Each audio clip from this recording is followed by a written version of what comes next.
नमस्कार साथियों। एक कोर्ट का आदेश जो है वो इन दिनों काफ़ी चर्चा में है। ये आप देख सकते हैं। ये आदेश जो दिया गया है वो 13/11/2024 को दिया गया है और ये काफ़ी महत्वपूर्ण है कि सरकार को, प्रशासन को बिना नोटिस के बिल्डोजर चलाने का अधिकार नहीं है।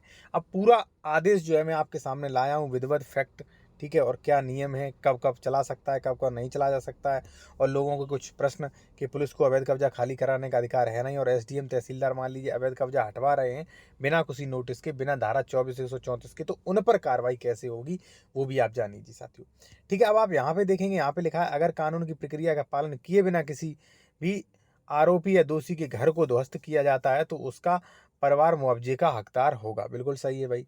ठीक है, चलिए अब मैं आपको आदेश दिखाता हूँ। और देखिए, कोई भी आप बेहतर कानूनी सलाह लेना चाह रहे हैं, ठीक है, या कोई डॉक्यूमेंट चेक करवाना चाह रहे हैं, तो कॉन्टैक्ट नंबर वीडियो की डिस्क्रिप्शन में दिया गया है।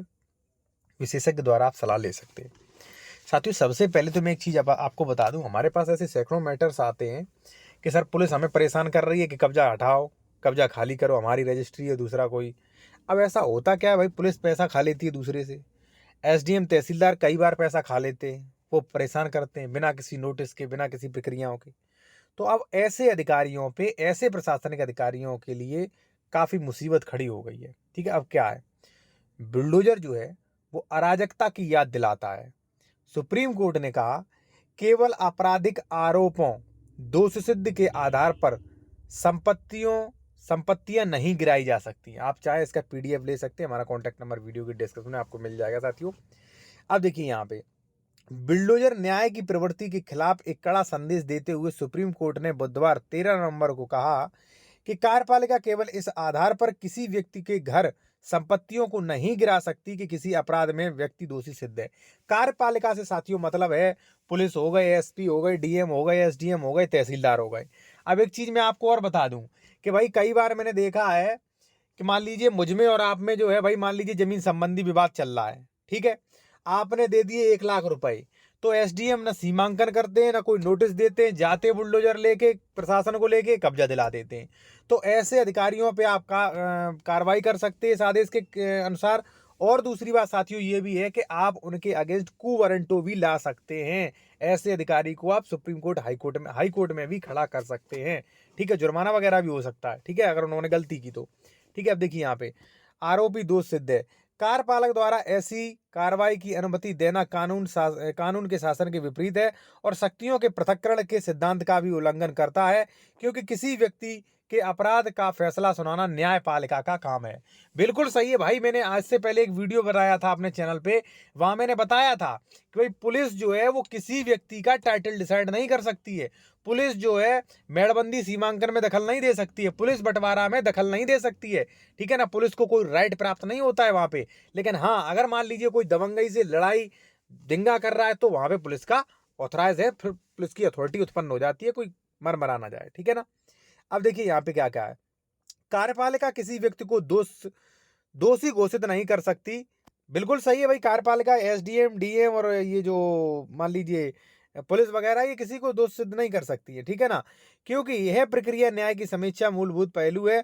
केवल आरोपों के आधार पर यदि मान लीजिए कार्यपालिका कानून उचित प्रक्रिया का पालन किए बिना आरोपी व्यक्ति की संपत्तियों को ध्वस्त करती है तो यह कानून के शासन के मूल सिद्धांत पर प्रहार होगा और इसकी अनुमति नहीं दी जाएगी। भाई एक बात बताइए, मैंने मान लीजिए किसी की हत्या कर दी, ठीक है, तो उस हत्या का हकदार, सजा पाने का हकदार मैं हूं, ना कि मेरे बाल बच्चे। अब मान लीजिए आप मकान गिराओगे हमारा, तो फिर तो भाई बाल बच्चे हो गए, हमारे परिवार हो गया, सबको नुकसान पहुंचेगा ना। और दूसरी बात, अगर ऐसा होने लगा साथियों तो फिर तो न्यायपालिका खत्म है, फिर तो राजतंत्र लागू हो जाएगा। कहीं ना कहीं ये अच्छी बात है, ठीक है ना। लेकिन मैं सरकार से ये कहना चाहूंगा कि भाई अवैध कब्जा संबंधी, टाइटल संबंधी बहुत ज्यादा विवाद आ रहे हैं और इसमें सबसे ज्यादा विवाद जो है अधिकारियों की देन होती है। ठीक है ना। अब यहाँ पे देखिए, मूल सिद्धांत पर प्रहार होगा और इसकी अनुमति नहीं है। कार्यपालक जज बनकर यह निर्णय नहीं ले सकते हैं कि आरोपी दोषी व्यक्ति है और इसकी आवासीय संपत्तियों उसे दंडित कर नहीं कर सकते हैं। कार्यपालिका ऐसे कृत्य सीमाओं का उल्लंघन होगा। अगर ऐसा काम करते हैं कार्यपालक, मजिस्ट्रेट्स या कार्यपालिका के जो भी कर्मचारी हैं वो, तो ये कहीं ना कहीं गलत होगा। अब देखिए कुछ क्वेश्चंस जो हैं वो आपके सामने आए और देखिए कोई भी आप बेहतर कानूनी सलाह लेना चाह रहे हैं तो कॉन्टैक्ट नंबर वीडियो के डिस्क्रिप्शन में मिल जाएगा। अदालत ने यह भी माना कि इस तरह की संपत्तियों को ध्वस्त करने वाले सरकारी अधिकारियों को भी जवाबदेही ठहराया जाना चाहिए, यहाँ तक कि उन पे मुआवजा भी लग सकता है। ठीक है ना? अब देखिए यहाँ पे स्थानीय नगर पालिका कानून में दिए गए समय के अनुसार सेवा की तारीख से 15 दिनों के भीतर जो भी हो वापस किए जाने वाले पूर्ण कारण बताओ नोटिस के बिना कोई भी तोड़फाड़ नहीं की जानी चाहिए। भाई सीधी बात यह है कि अगर कोई इलीगल निर्माण है तो उसे पहले पहले नोटिस दिया ना जाना चाहिए, नोटिस चस्पा किया जाना चाहिए। अब देखिए यहाँ पे जो है उसके हिस्से पर भी चिपकाना जाना चाहिए। 15 दिनों का समय उक्त नोटिस की प्राप्ति से शुरू होगा। ठीक है, जब नोटिस प्राप्त हो जाए तब समय शुरू होगा। पूर्व तिथि के किसी भी आरोप को रोकने के लिए न्यायालय ने यह निर्देशन दिया है कि जैसे कि विधिवत नोटिस दिया जाता है उसकी सूचना कलेक्टर, जिला कलेक्टर कार्यालय को भेजी जानी चाहिए। ठीक है ना, ये भी इन्होंने स्पष्ट कर दिया। इसके अलावा इन्होंने कहा है कलेक्टर डीएम कार्यालय द्वारा ईमेल द्वारा मजिस्ट्रेट को डिजिटल रूप से भेजा ना जाना चाहिए तथा मेल की प्राप्ति की पुष्टि करते हुए ऑटो जनरेट जवाब भी जारी किया जाना चाहिए।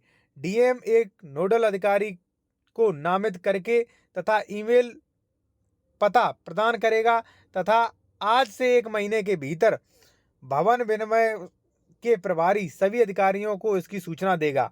ठीक है ना, प्रत्येक नगर निगम प्राधिकारी को निर्णय की तिथि से 3 महीने के भीतर एक नियमित डिजिटल पोर्टल प्रदान किया जाना चाहिए जिसमें सेवा नोटिस चिपकाने, कारण बताओ नोटिस, पारित आदेश के बारे में उपलब्ध विवरण होने चाहिए। उन्होंने कहा भाई अपना पोर्टल बनाइए जिसमें जो है ये सारी सुविधाएं होना चाहिए।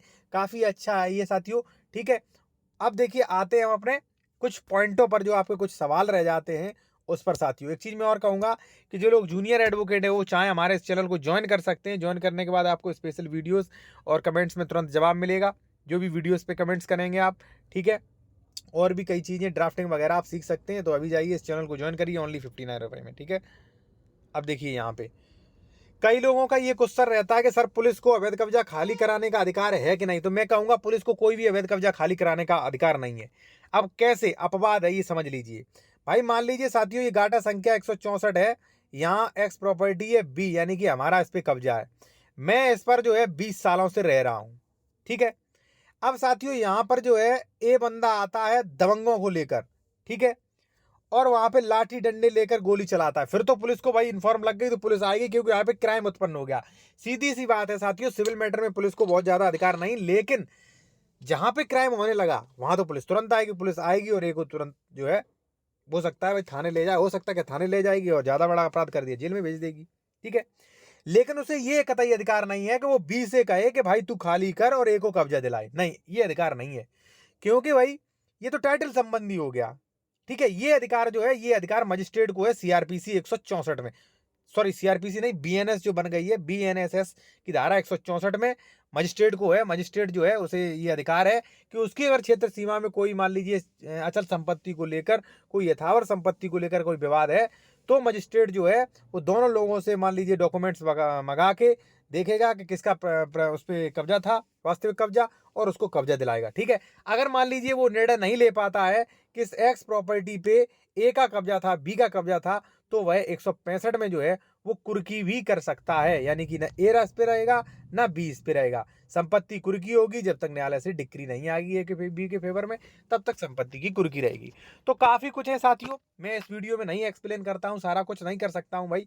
ठीक है, और आपको भी भाई सारा कुछ नहीं समझ में आ जाएगा। ठीक है, और अगर आप कोई भी बेहतर कानूनी सलाह लेना चाह रहे हैं, अपना डॉक्यूमेंट चेक करवाना चाह रहे हैं तो विशेषज्ञ द्वारा आप ले सकते हैं। हमारा कॉन्टैक्ट नंबर आपको वीडियो के डिस्क्रिप्शन में मिल जाएगा साथियों।